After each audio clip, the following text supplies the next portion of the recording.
Olá, você se sente totalmente seguro em anestesiar seus pacientes? Se essa pergunta chamou a sua atenção, assista esse vídeo até o final que eu vou te apresentar 8 dicas muito eficientes para que você consiga evitar graves acidentes com anestesia odontológica. Bem, eu sou o professor Rubem Beraldo, cirurgião dentista, especialista em endodontia e doutor em estomatologia clínica. Inicio contando para você que quando eu tinha 4 meses de profissão, veio à consulta um jovem, que naquela época tinha minha idade, para extrair um 48 semi-incluso. Fiz o exame clínico, solicitei a radiografia panorâmica e decidi que a extração era exatamente para o meu tipo de habilidade. Foi então que recebi o paciente, fiz a preparação e anestesia. Logo, já fui enxergando o branco do olho do paciente e levei um baita susto. Evidentemente, o paciente acabou desmaiando. Em seguida, prescrevi um ansiolítico e remarquei a consulta.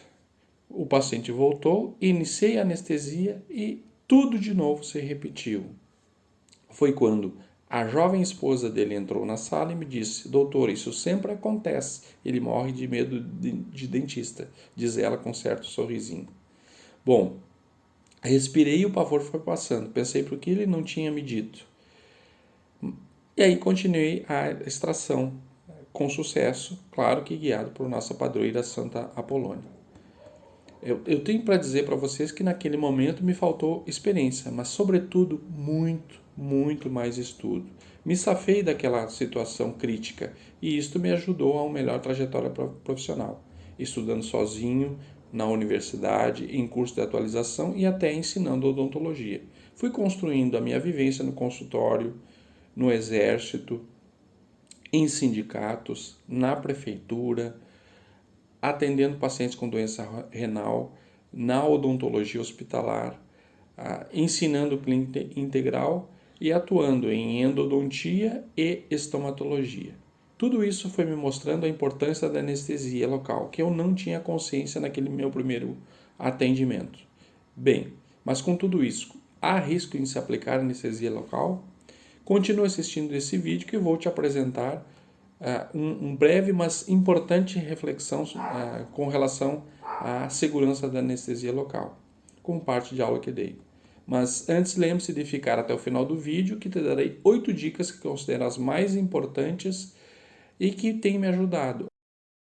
Os anestésicos locais, né? Então, lembrando que o anestésico local ele tem que ter propriedades importantes. A gente quer um bloqueio da sensibilidade dolorosa e também vai ter sensibilidade tátil, vai ter sensibilidade à temperatura, sensibilidade mecânica também, mas principalmente da sensibilidade dolorosa. Então, essa transdução do estímulo ele tem que ser bloqueado para que a gente consiga realizar o nosso trabalho de forma bastante adequada. Então, esse é o princípio da anestesia, tá? É importante com que a gente lembre que a anestesia odontológica ela é considerada, sim, um procedimento bastante seguro, né? Então, o levantamento de Volpato e colaboradores, 250 a 300 milhões de anestesias são realizadas no Brasil durante o ano, e com isso, então, a gente tem muito pouca reação adversa grave. Mas esse próprio grupo de pesquisadores era um trabalho bastante interessante, triste, né, mas bastante interessante e pertinente, em que eles fazem uma revisão de literatura e relatos de casos de óbitos, de pessoas que foram anestesiadas no dentista. Então, é um trabalho de 2007, e aí eu vou discorrer de alguns, ó. Então vamos ver. Característica do paciente: sexo feminino, 50 anos, né? Pressão arterial não é uma pressão, é descontrolada, 130 por 80. Exodontia de 6 elementos, né? Utilizou lidocaína 2%, com norepinefrina 1 milhão, 1 milhão não, 1 por 25 mil, né? Então, a pessoa apresentou cefaleia, a partir disso foi tratada. A necropsia, então, foi diagnosticada hemorragia intracerebral. Então, ela teve um AVC em função disso, tá? Causa provável, superdosagem da noradrenalina. Isso é a causa provável, causa morte nesse quadro. Claro que aqui, ó, é 25 mil, ó, tá vendo? O normal a gente usa 1 para 100 mil, já é mais concentrado. 50 mil praticamente a gente não utiliza. A recuperação, o dentista deu continuidade à intervenção, sendo que 2 a 3 minutos o paciente perdeu a consciência. E em seguida, uma parada cardiorrespiratória. Tá? Então, teve uma parada cardiorrespiratória. Então, foi feito o RCP, né? Suporte básico da vida, e apesar disso ele veio a falecer. Tá? Arritmia severa, devido ao estresse da intervenção, reduziu o débito cardíaco e o mal-estar inicial.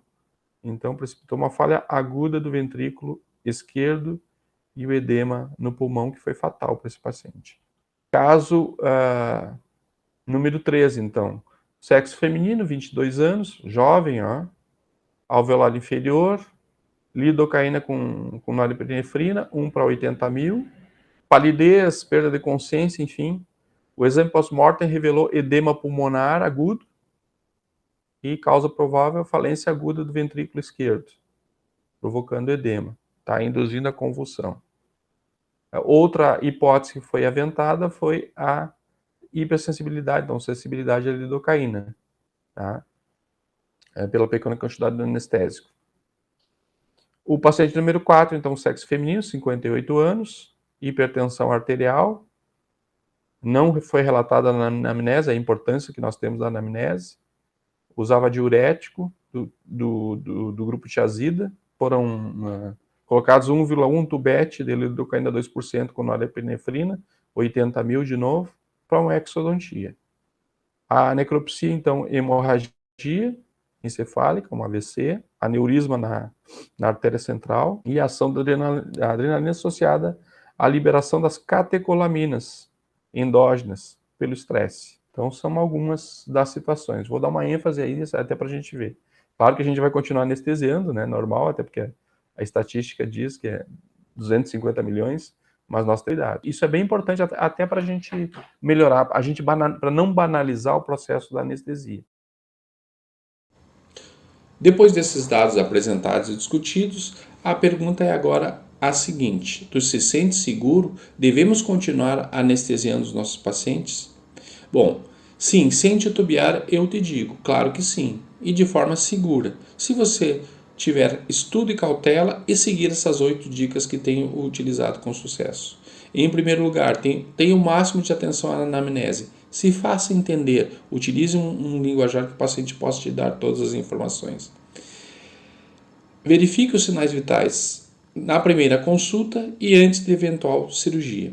Converse com o médico e demais profissionais de saúde do paciente para saber sobre a condição geral dele e a oportunidade da intervenção. Confira o esquema medicamentoso que o paciente eventualmente possa estar sendo submetido.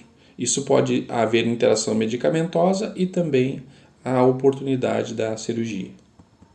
Estude sempre, e anestesiologia, emergências médicas e odontologia são tópicos obrigatórios, pois salvam vidas.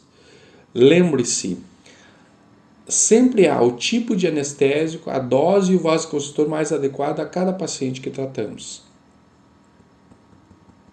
Devemos utilizar o mínimo de tubetes possível para a anestesia daquele paciente que está na nossa cadeira naquele momento. Tenha o máximo de empatia, não subestime os sinais e sintomas que o paciente vai te emitindo. É muito importante entender essa problemática do paciente para deixá-lo à vontade. E agora uma dica extra. Eu solicito sempre exames hematológicos antes de procedimentos cruentos. Por exemplo, uma simples cirurgia odontológica, né? Um dente em boca normal. Isso vai me proteger, vai proteger meu paciente e vai criar condições da recuperação com relação à questão de saúde do paciente. Eu entendo que se você seguir a essas dicas, vai diminuir muitíssimo o risco. Bem, deixe aí nos comentários se você já passou por apuros no atendimento odontológico. E se tiver dúvidas, deixe a pergunta que terei prazer em te responder. Obrigado pelo seu precioso tempo e até o nosso próximo vídeo.